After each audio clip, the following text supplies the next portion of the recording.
नमस्कार, times now नव भारत पर आपका स्वागत है। आपके साथ मैं हूं राकेश पांडे। शाम के 5 बजने वाले हैं। वक्त हो गया है देश के सबसे पसंदीदा डिबेट शो राष्ट्रवाद का। राष्ट्रवाद यानी देश से बढ़कर कुछ नहीं। हिंदू एकजुटता की बात तो क्या योगी आदित्यनाथ सीएम लायक नहीं, बटेंगे तो कटेंगे, इससे बौखला गई ये समाजवादी पार्टी। क्या जाति सियासत की हवा निकल गई? और सवाल यह भी कि उपचुनाव में हिंदू एकजुट हुआ तो योगी अखिलेश से बाजी मार लेंगे क्या? योगी ने बटेंगे तो कटेंगे का नारा दिया और हरियाणा जम्मू कश्मीर में हिंदुओं ने एकजुट होकर बीजेपी को वोट भी कर दिया, जिसके बाद यूपी में उपचुनाव से पहले इसको लेकर सपा सांसद की तरफ से बयान आया है। समाजवादी पार्टी से सांसद है जियाउर रहमान बर्क। इन्होंने योगी पर वार करते हुए कह दिया है कि योगी आदित्यनाथ तो मुख्यमंत्री बनने के लायक नहीं, जिस तरीके की उनकी भाषा है। ऐसे में सवाल यह कि क्या योगी के इस बयान को लेकर उन पर वार करने के पीछे एसपी का वो डर छिपा है जो उसे उपचुनाव में हार के रूप में दिख रहा है?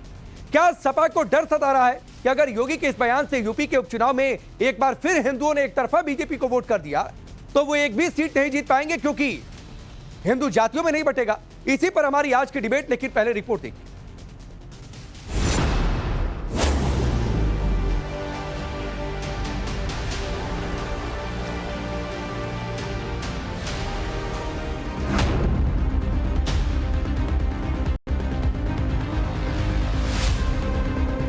इस प्रदेश और देश के अंदर ऐसे आदमी को मुख्यमंत्री रहने का मतलब ही नहीं बनता।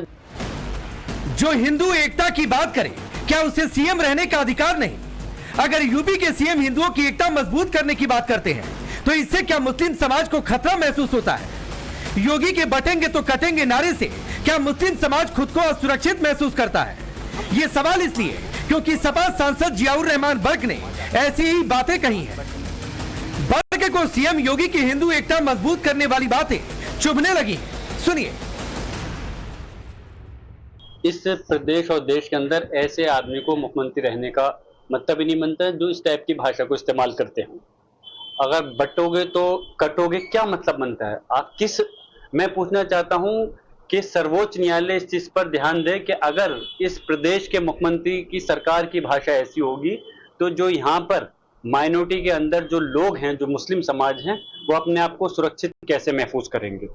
जब वो एक तरफा इस टाइप की कार्यवाही जो लगातार होती चली आ रही है, अगर इस टाइप की भाषा का इस्तेमाल हो रहा है तो यकीनन हमारे खिलाफ ये कड़ा वो है। ये कुछ लोग सिर्फ अपनी राजनीतिक सरकार रोटियां सेकने के लिए, सरकार बनाने के लिए इस टाइप की भाषा का इस्तेमाल करना या ऐसे कड़े कार्रवाई करना या कदम उठाना, ये सर्वसर्व गलत है।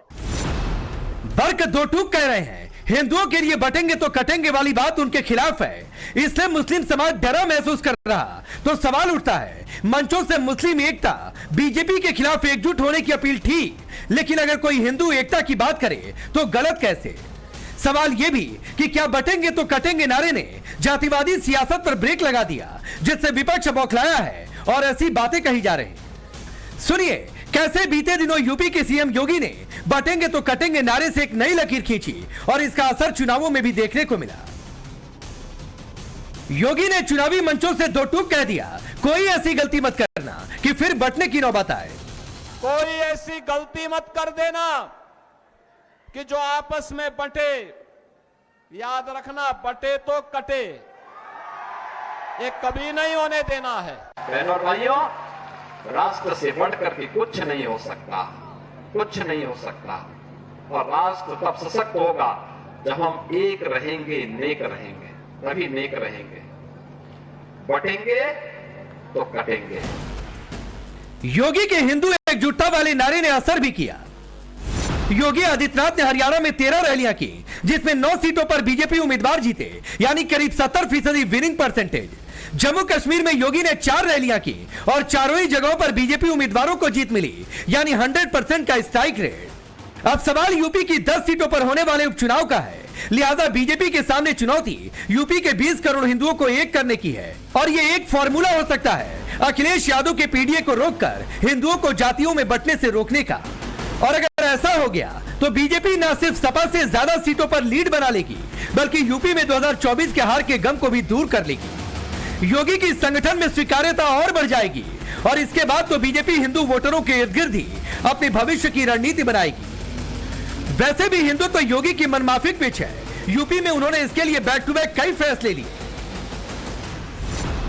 जैसे धर्मांतरण कानून में संशोधन, यूपी में सभी ढाबों और रेस्टोरेंट पर नेम प्लेट, खाने पीने के सामान पर थूकने वालों के खिलाफ एक्शन, एंटी रोमियो स्क्वाड को फिर से लाना, बांग्लादेश के हिंदुओं को लेकर मुखरता और अयोध्या मथुरा काशी के जरिए सनातन की रक्षा का संकल्प। हरियाणा और जम्मू कश्मीर में हिंदुओं को एकजुट करने वाला एक्सपेरिमेंट सफल हुआ तो बीजेपी यूपी में इसका नेक्स्ट चैप्टर खोलने की तैयारी में है। योगी ने यूपी के उपचुनाव से पहले इस पर होमवर्क कर इसे एक्टिव भी कर दिया है। तो क्या बर्क का बयान हिंदू वोटों के जातियों में नहीं बंट पाने की खींच से है? योगी ने तो सिर्फ हिंदुओं को एकजुट करने की बात की है, लेकिन बर्क इसे मुस्लिमों से जोड़कर क्या हिंदुओं का ध्यान भटकाना चाहते हैं ताकि हिंदू बढ़ जाए और उपचुनाव में सपा को फायदा मिल जाए? Bureau report, times now Navbharat. तो ये रिपोर्ट आपने देखी। आपका परिचय पहले आज के मेहमानों से करवाता हूं। चलमणि त्रिपाठी हैं, भारतीय जनता पार्टी के नेता और प्रवक्ता। शुभराज साहब से थोड़ी देर में जुड़ेंगी पॉलिटिकल एनालिस्ट के तौर पर। चंद्रमोहन शर्मा जी कांग्रेस पार्टी के नेता। आईपी सिंह जी हैं, समाजवादी पार्टी के वरिष्ठ नेता और प्रवक्ता। आप सभी का बहुत बहुत स्वागत है। आईपी सिंह जी, मैं इस तस्वीर पर आऊंगा जो एक तस्वीर आज लखनऊ से भी सामने आई, जहां पर एक रथ लाल रंग का जिस पर अखिलेश यादव ने माल्यार्पण किया। उपचुनाव पर भी आऊंगा, लेकिन पहला सवाल यह है कि हिंदू एकजुटता से इतनी दिक्कत क्यों है समाजवादी पार्टी को?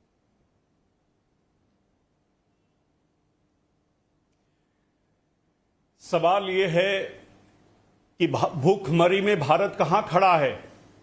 भूखमरी में हम 127 देशों में हमसे बेहतर पोजीशन श्रीलंका और नेपाल की है। आप भूखमरी पर चर्चा नहीं होगी, बीजेपी भूखमरी पर चर्चा नहीं करेगी, महंगाई पर, कमर तोड़ महंगाई पर चर्चा नहीं करेगी। बहुत हुई महंगाई की मार। अब की बार मोदी सरकार जो महंगाई डायन है उसका नाम बीजेपी नहीं लेगी। और ऑप्टिमस जैसे रोबोट दुनिया में आ गए, हम उस पर science and technology, artificial intelligence पर हम चर्चा नहीं करेंगे।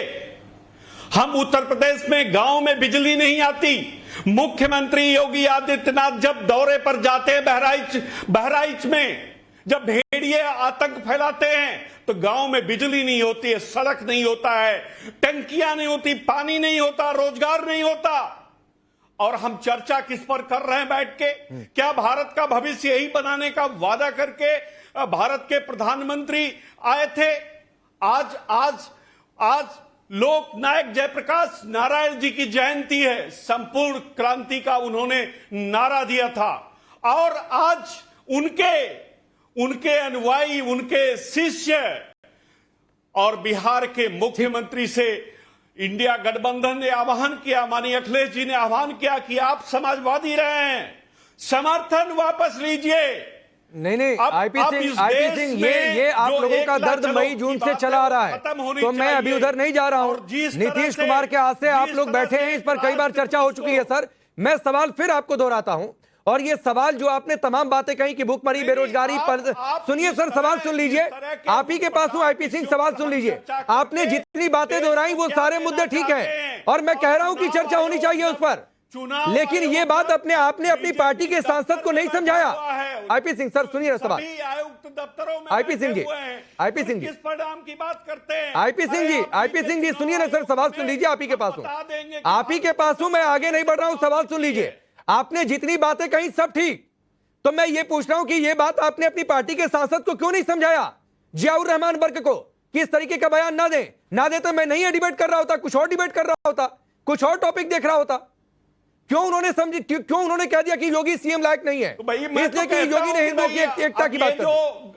ये जो मीडिया है वो बीजेपी मीडिया, ये दूरदर्शन है, फिर वही बात ये दूरदर्शन है, सरकार और बीजेपी की उपलब्धियां बताएंगे। तो जियाउर रहमान बर्क बीजेपी से सांसद हैं? नहीं, सवाल यह है कि ऐसी बातों में क्या वो हमारे कर्ता धर्ता क्या है? क्या देश की मुख्य जो राजनीति धारा है, क्या उसमें उनका महत्व है? क्या किसी की बात को लेकर हम चर्चा करेंगे? बात ही को लेकर चर्चा करिए ना, बयानों को लेकर ही चर्चा होती है। मैं जितनी अपने मन से थोड़ी नहीं चर्चा होने लगती है। करूंगा, घर बेरोजगार बैठा है, उस पर आप चर्चा नहीं करेंगे? नहीं, उस पर भी चर्चा होगी। कौन कह रहा है? निकलने नहीं देंगे। बेरोजगारी और नौकरी एक मुद्दा है, उस पर भी चर्चा होनी चाहिए। चलिए, स्थिति उत्पन्न करेंगे। नहीं, मैं आता हूं सर। अभी लखनऊ की भी तस्वीर आपको दिखाऊंगा, और उस पर भी सवाल है, उस लाल रथ पर भी सवाल है, उस पर भी आऊंगा अभी। लेकिन शलभ मणि ये कह रहे हैं कि जियाउर रहमान बर्क ने कह दिया तो कह दिया, छोड़ दो उसको, किनारे कर दो, कोई मतलब नहीं है।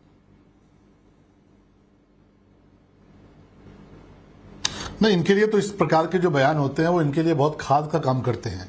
आप देखिए, एक तरफ वो तबका है जो चाहे हमास का आतंकवाद हो, चाहे वो डेनमार्क में कोई कार्टून का विषय हो, वो सड़क पर निकलता है, नारे लगाता है, और नारे भी क्या लगाता है कि तेरा मेरा रिश्ता क्या, ला इलाहा इल्लल्लाह। तो इस रिश्ते से तो समाजवादी पार्टी के हमारे आईपी भाई हों या कोई भी हो, ये लाख किसी तबके को सपोर्ट कर लें, उनकी मदद कर लें, लेकिन ला इलाहा इल्लल्लाह के रिश्ते में तो ये भी नहीं आते। और ये नारा सड़कों पर लगता है, ये नारा समाजवादी पार्टी की सरकार में भी लगा, इन्होंने कोई कार्रवाई नहीं की। डेनमार्क में कार्टून छपा था, कार्टून विदेश में छपा, उसको लेके समाजवादी पार्टी की सरकार में यहां पर अराजकता हुई, सड़कों पर निकल के लोगों ने नारे लगाए, लोगों ने भगवान बुद्ध की मूर्ति तोड़ दी, भगवान जैन की मूर्ति तोड़ दी, और नारे वही थे कि सर तन से जुदा और ला इलाहा इल्लल्लाह, तेरा मेरा रिश्ता क्या। तो इस प्रकार के नारे स्वीकार नहीं किए जाएंगे। आप संविधान को मानेंगे, शरिया को लागू करने का प्रयास करेंगे तो निश्चित तौर पे आपके खिलाफ कार्रवाई होगी। और मुख्यमंत्री जी ने जो कहा है वो बहुत स्पष्ट है। कन्हैयालाल जी की घटना देख लीजिए, कमलेश तिवारी जी की घटना देख लीजिए, ये घटना इस बात का नजीर है कि जब जब अच्छे लोग बटे हैं तब तब इस प्रकार के जो अराजक तत्व हैं, चरमपंथी तत्व हैं, कट्टरपंथी तत्व हैं, वो हावी हुए हैं। उन्होंने सड़क पर निकल के अराजकता की है, लोगों के घरों में भी अराजकता की है। जरा मुझे बताइए ना कि राजस्थान में जब कांग्रेस की सरकार थी किस प्रकार की घटना हुई, कन्हैयालाल जी की घटना, और कन्हैयालाल जी के जो हत्यारे थे उनके साथ किस प्रकार की सहूलियत प्रदान की कांग्रेस की सरकार ने।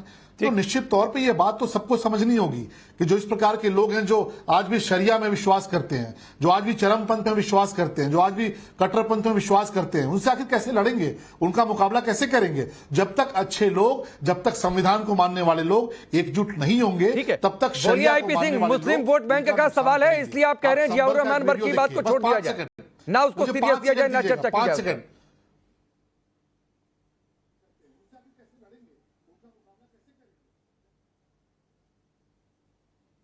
आईपी सिंह जी बोलिए। अच्छा, सवाल क्या क्या पूछ रहे हैं आप? नहीं, सवाल यह है कि मुस्लिम वोट बैंक का सवाल है, इसलिए आप कह रहे हैं जियाउर रहमान बर्क की बात को छोड़ दिया जाए, सीरियस ना लिया जाए, बावजूद इसके कि सांसद हैं। सब सुन लीजिए, कानून व्यवस्था किसके हाथ में है? उत्तर प्रदेश का गृह मंत्री कौन है? अगर मुख्यमंत्री जी उत्तर प्रदेश के गृह मंत्री हैं तो कानून व्यवस्था बेहतर हो, चुस्त दुरुस्त हो। आईपीसी सीआरपीसी जो बदल दिया इन्होंने, कुल मिला के वही है, उसका पालन क्यों नहीं करते? अगर कोई कानून अपने हाथ में लेता उसके खिलाफ सख्त से सख्त कार्रवाई करिए, उस पर किसने रोक रखा है? लेकिन जो निर्दोष है उनका घर मत गिराइए, जो निर्दोष है उनका इनकाउंटर के नाम पर उनकी हत्या मत कर दीजिए। आपत्ति यहां है।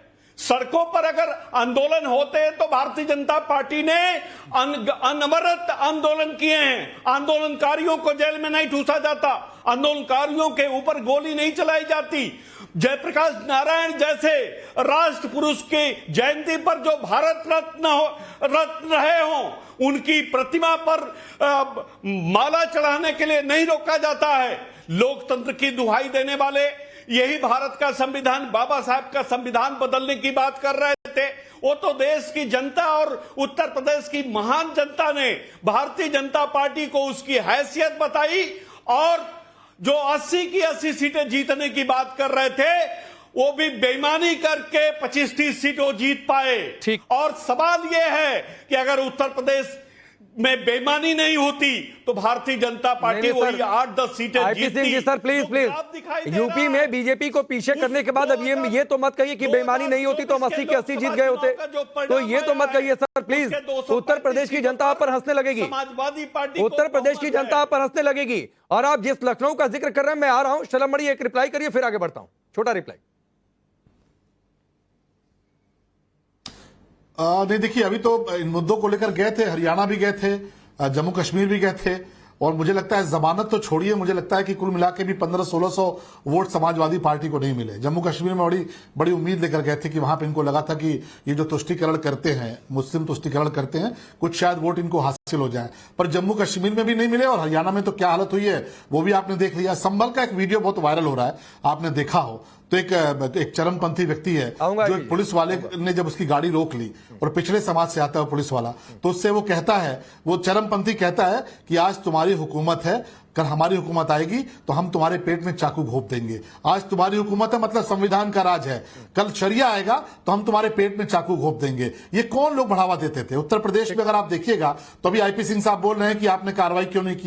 मैं 2-3 घटनाओं को याद दिलाऊंगा कि डेनमार्क में जब कार्टून छपा और उत्तर प्रदेश की सड़कें खून से लाल की गई, तब समाजवादी पार्टी की सरकार थी। उत्तर प्रदेश में जब सचिन जाट और गौरव जाट के नाम के 2 भाइयों ने अपनी बहन को बचाने का प्रयास किया, उनकी आबरू बचाने की कोशिश की और पूरे उत्तर प्रदेश में दंगे हुए, जाटों की हत्याएं हुई, दलित भाइयों की हत्याएं हुई, पिछड़े समाज के लोगों की हत्याएं हुई, तब समाजवादी पार्टी की सरकार थी। उत्तर प्रदेश में आप कोई त्योहार नहीं मना पाते थे, आप कोई पर्व नहीं मना पाते थे, लेकिन मुख्यमंत्री कार्यालय पे रोजा इफ्तार की दावतें जरूर होती थी, तब समाजवादी पार्टी की सरकार थी। उत्तर प्रदेश में आतंकवादी केवल धर्म के आधार पर छोड़े जाते थे, ये कहते हुए कि ये भटके हुए नौजवान हैं, तब समाजवादी पार्टी की सरकार थी। इसलिए यह मत कहिए, उत्तर प्रदेश की जनता और देश की जनता ये जानती है कि तुष्टीकरण के लिए आप किस हद तक जा सकते हैं। और हद तो यह थी कि जफर याब जिलानी साहब जो बाबरी मस्जिद का मुकदमा लड़ते थे, उसको समाजवादी पार्टी की सरकार ने जफर याब जिलानी साहब को राज्य मंत्री का दर्जा दिया था, लाल बत्ती दी थी, उनको गाड़ी दी थी, उनको तनख्वाह दी थी। किस बात के लिए? कि आप बाबरी मस्जिद का मुकदमा लड़िए भगवान राम मंदिर के खिलाफ। तो ये आपका सेकुलरिज्म है, ये देश की जनता और प्रदेश की जनता जानती है। और इसीलिए हरियाणा में आपकी क्या गति हुई, जम्मू कश्मीर में क्या गति हुई, और लिख कर रख लीजिए, उपचुनाव में भी आपकी वही गति होने जा रही है। 2027 क्या ये पीडीए की काट है? एक तस्वीर मैंने बोली है, वो तस्वीर आ जाए तो मैं दिखाऊंगा कि जो एक रथ है, उस रथ पर पीडीए का फुल फॉर्म लिखा गया है। और बहुत लोग जो समाजवादी पार्टी को फॉलो करते हैं वो कह रहे हैं अब कोई कंफ्यूजन नहीं है भाई, पीडीए का मतलब पिछड़ा, दलित और अल्पसंख्यक मुस्लिम। जरा वो तस्वीर भी डाल दीजिए स्क्रीन पर। ये देखिए, ये लाल रथ है और इसी लाल रथ पर जेपी की प्रतिमा पर माल्यार्पण किया अखिलेश यादव ने, जिसका जिक्र आईपी सिंह कर रहे थे। और इसके दरवाजे पर लिखा हुआ है पिछड़ा, दलित, अल्पसंख्यक। तो ये छिटक ना जाए और इसमें से अल्पसंख्यक मुस्लिम लिखा हुआ है, ये भड़क ना जाए या इसको अपने साथ कैसे रखा जाए तुष्टीकरण के लिए। शुभराज साहब, उसी लिए जियाउर रहमान बरकर का ये बयान कि भाई बटेंगे कटेंगे, हिंदू एकजुट हो गया, तब तो मामला गड़बड़ है। मुझे लगता है कि ये यात्रा अपने आप में एक संकेत है कि किस तरीके की राजनीति समाजवादी पार्टी करना चाहती है। एक जमाना था जब जयप्रकाश नारायण और राम मनोहर लोहिया, इन लोगों ने समाजवाद की नींव भारतीय समाज में, भारतीय राजनीतिक परिप्रेक्ष्य में रखी। अगर आज कोई ये कह दे कि तेजस्वी यादव, अखिलेश यादव, ये सब लोहिया जी और जयप्रकाश नारायण जी को मानने वाले लोग हैं, तो अपने आप में हास्यास्पद बात होगी। इनका जो लिविंग स्टाइल है, उससे लेकर के इन्होंने अपने कार्यकाल में कितना काम किया और किस तरीके से किया, वो समाजवाद का उदाहरण था या वो तुष्टीकरण का उदाहरण था, इसके लिए बहुत अधिक चर्चा करने की आवश्यकता नहीं है।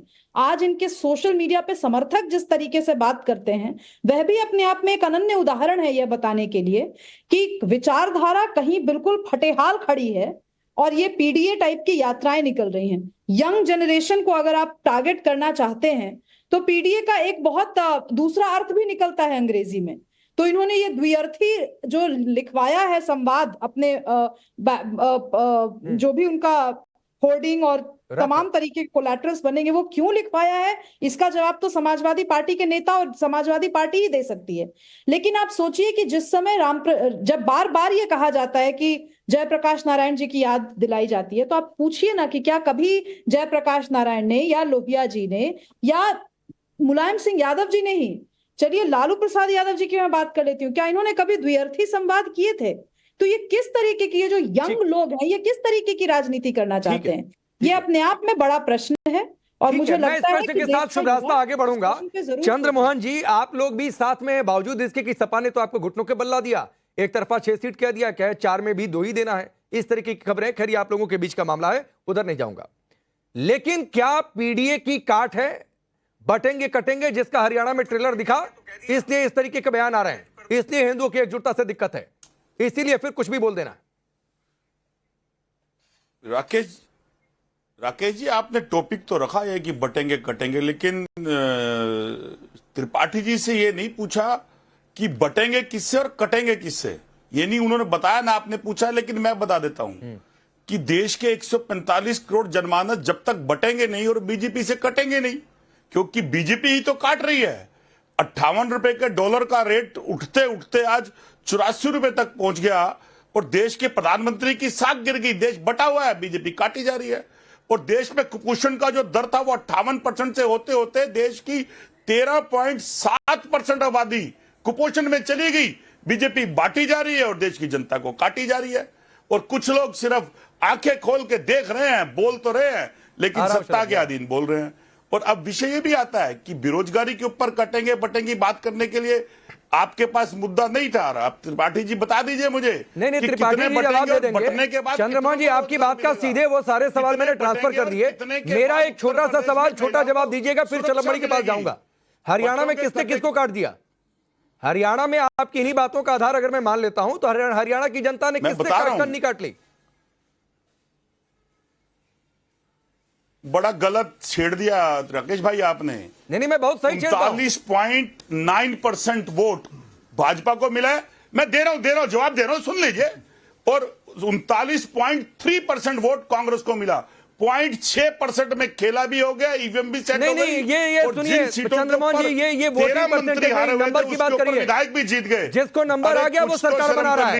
चंडीगढ़ वाली, जम्मू कश्मीर में जिसको नंबर आ गया वो सरकार बना रहा है। दिल्ली वाली जो हरियाणा में आप लोगों के पक्ष में अटकलें थी, नंबर नहीं आया। जनता को आप झूठ बनवाते हो।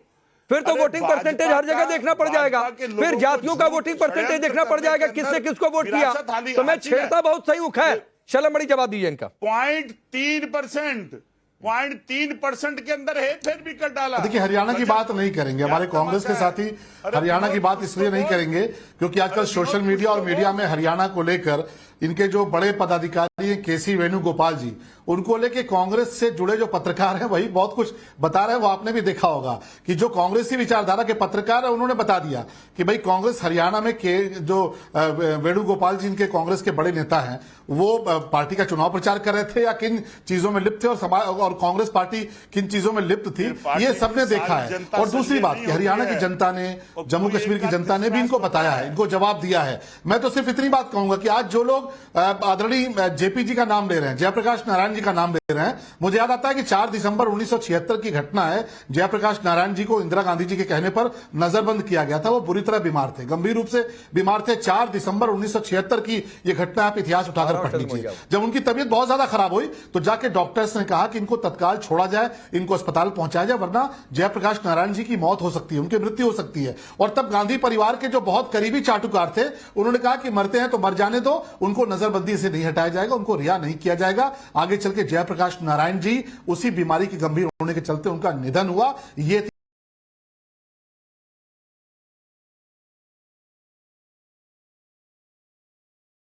जिन्होंने सत्ता की मलाई काटी है, आज इतनी बर्बरता करने वाली, जिन्होंने जयप्रकाश नारायण जी के साथ बर्बरता की, उसी कांग्रेस के पिछलग्गू बने ये लोग घूम रहे हैं। जी आपसे कुछ कहना चाह रहे हैं शलमबड़ी, सुन लीजिए, फिर मैं आईपीसी के पास जाता हूं। नारायण जी कभी इनको माफ नहीं करेंगे। त्रिपाठी जी सुन लीजिएगा, मैं बाबा साहब अम्बेडकर की बात बता रहा हूं कि जो इतिहास नहीं बना सकते वो इतिहास को भूल जाते हैं। लेकिन आपके लिए क्या है कि जो इतिहास की बातों को लाकर अपनी बात साबित ना कर सके वो नालायक कहलाते हैं।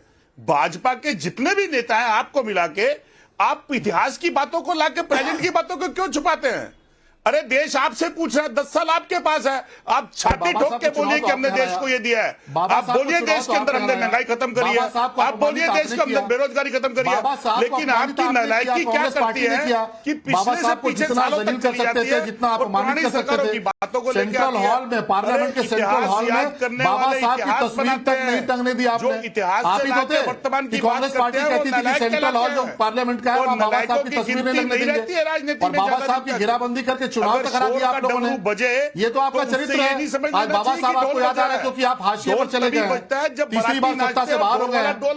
जब सत्ता से बाहर होते हैं तो बाबा साहब याद आते हैं, संविधान याद आता है, लेकिन और जब सत्ता में आते हैं तो शरिया याद आता है, देश की आपको कट्टरपंथी याद आते हैं, चरमपंथी याद आते हैं। अगर बजाती तो ये तो आपको सोचना चाहिए कि समय रहते बाबा साहब को याद करना चाहिए था। नहीं घुसने दिया, बाबा साहब का अपमान किया, बाबा साहब को चुनाव हराया, बाबा साहब की तस्वीर, बाबा साहब की मूर्ति नहीं लगने दी, गांधी परिवार की मूर्तियों से पूरा देश भर दिया, बाबा साहब की कितनी मूर्ति लगाई चल रही होती तो देश बाबा साहब और सरदार पटेल की मूर्तियां क्यों नहीं लगने दी? आंसू केवल बहाता, गांधी परिवार की लड़ता, चाटुकारिता लेकिन वो करते तो थे। आपको बद्दुआ केवल दे रहा गांधी परिवार है। की लेकिन मूर्तियां हौसले की लगाते तो थे। दाद देनी पड़ेगी त्रिपाठी जी पार्लियामेंट के आपकी। सेंट्रल हॉल तक क्योंकि में बाबा कहते साहब हैं को ना, नहीं लगने जो दिया। नॉनवेज खाता हो ये तो आपका उसको चरित्र है। वेजिटेरियन होने से जब फायदा नहीं चुनाव है। हारते हैं तो बाबा आपको साहब याद जब आते हैं। हिंदुस्तान में ठीक है, मैं गुलाम आगे करके बढ़ता हूं। नहीं, याद आता ठीक है, ये आपसी आप लोगों का संवाद हुआ, आपसी संवाद हुआ।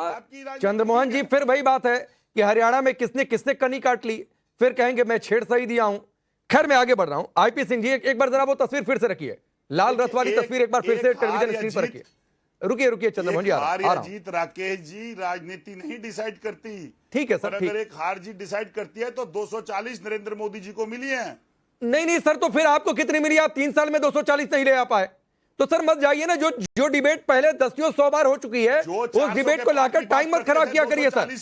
100 बार हो चुकी है कि पिछले 3 साल में, और आखिरी बार 80 के दशक में भी आपकी इतनी सीटें नहीं आई थी, तो मत उधर जाया करिए सर। फिर मैं छेड़ने लगूंगा तो आप कहेंगे कि आप छेड़ देते हैं, तो मत छेड़ा करिए कि ऐसे आंकड़े रख दूं कि आपके लिए मुश्किल हो जाए। उन लोगों की जो चलिए ठीक है, आईपी सिंह जी रुक जाइए सर, रुक जाइए। आईपी सिंह जी, ये लाल रथ से यात्रा, अरे रुकिए सर, सवाल पूछने दीजिए ना उनसे। पीडीए यात्रा है, पिछड़ा दलित, और बहुत ज्यादा क्लियरली आप लोगों ने यह मेंशन कर दिया है कि माइनॉरिटीज मतलब सिर्फ मुस्लिम, और सिर्फ उसी से मतलब है, बाकी किसी माइनॉरिटी से मतलब नहीं है, सिख से मतलब नहीं है, किसी दूसरे धर्म के लोगों से मतलब नहीं है। माइनॉरिटीज का मतलब सिर्फ मुस्लिम। नंबर एक बात। दूसरी बात है कि जो हरियाणा का ट्रेलर है, उसका डर दिख गया कि यह पिछड़ा दलित हिंदू के नाम पर एकजुट हो गया और मुस्लिम कहीं इससे नाराज हो गया, एकजुट रखना है, तो भाई ये खिचड़ी बनानी पड़ेगी।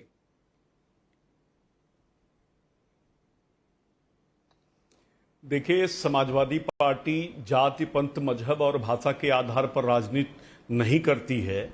समाजवादी पार्टी जो दलित, वंचित, शोषित, पिछड़े, अगड़े, इन सबको मिलाकर राजनीति करती, ये हमारा नारा है। और सवाल यह है कि अभी पंडित कमलेश तिवारी की हत्या की बात हो रही थी। उस पंडित कमलेश तिवारी को समाजवादी पार्टी सरकार में 22 सुरक्षाकर्मी दिए गए थे। चूंकि वो ब्राह्मण थे, वो खटक रहे थे इस सरकार को। बीजेपी के प्रवक्ता को जवाब देना चाहिए, बताना चाहिए कि उनकी सुरक्षा क्यों हटा ली गई। अगर उनकी सुरक्षा नहीं हटाई गई होती तो शायद पंडित कमलेश तिवारी आज जीवित होते। लेकिन पिछली हमारी सरकार ने उन्हें और उनके परिवार को भरपूर सुरक्षा प्रदान किया। लेकिन जब योगी आदित्यनाथ उत्तर प्रदेश के मुख्यमंत्री हुए, उन्हें इस बात का इल्म नहीं था, वो जरा भी इस बात को लेकर सीरियस नहीं थे। नहीं, आईपी सिंह जी सुनिए ना सर, मेरे सवाल की लाइन पर आप अभी भी नहीं आ रहे हैं। सवाल मैं कह रहा हूं, आपके पीडीए में पी और डी अगर एक साथ हो गए, एकजुट हो गए बाकी हिंदुओं के साथ, तो आपके पीडीए के एक को खतरा कैसे है? उस माइनॉरिटीज मुस्लिम को खतरा कैसे है, मैं ये समझना चाहता हूं। बस आप समझ लीजिए, जो आप समझना चाह रहे हैं वो जनता ने अभी भारतीय जनता पार्टी को 4 महीने पहले समझाया है। किस तरह से भारतीय जनता पार्टी के मुंह पर जनता ने तमाचे मारे हैं। अभी भारतीय जनता पार्टी को होश नहीं आया है। लोकतंत्र की हत्या हो रही है। बताइए कि राष्ट्र पुरुष को हम माल्यार्पण नहीं कर सकते। ये जो आपातकाल था, उससे बड़ा आपातकाल आज घोर आपातकाल है। प्रधानमंत्री जी ने आज कहा है कि सकारात्मक परिवर्तन के लिए अपना जीवन जेपी बाबू ने समर्पित कर दिया। नई पीढ़ी को सीखना चाहिए। पी और डी से ए को खतरा कैसे है, इस पर आईपी सिंह नहीं बोलना चाहते। उनके मुख्यमंत्री, दूसरी तरफ उनके मुख्यमंत्री योगी आदित्यनाथ जी उन्हें चिढ़ाते हुए जयप्रकाश नारायण जो केंद्र बना है, ठीक है, ठीक है। आईपी सिंह जी रुक जाइए सर, रुक जाइए। अभी शुभरास्ता से सवाल किया है। शुभरास्ता, पी और डी से ए को खतरा कैसे है? हमारी सरकार ने और आपने लगभग 8 वर्षों से उसमें ताला डाल रखा है।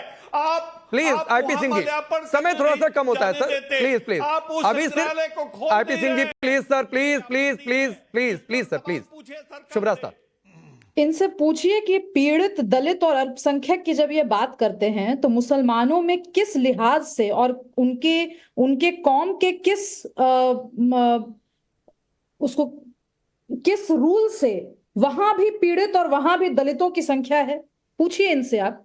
जब मुसलमानों का जब हिंदू मुसलमान में कन्वर्ट हो गए तो फिर उनको क्यों जरूरत पड़ती है अपने आप को पिछड़ा और दलित बताने की? इनसे ये सवाल समाजवादियों के लिए है।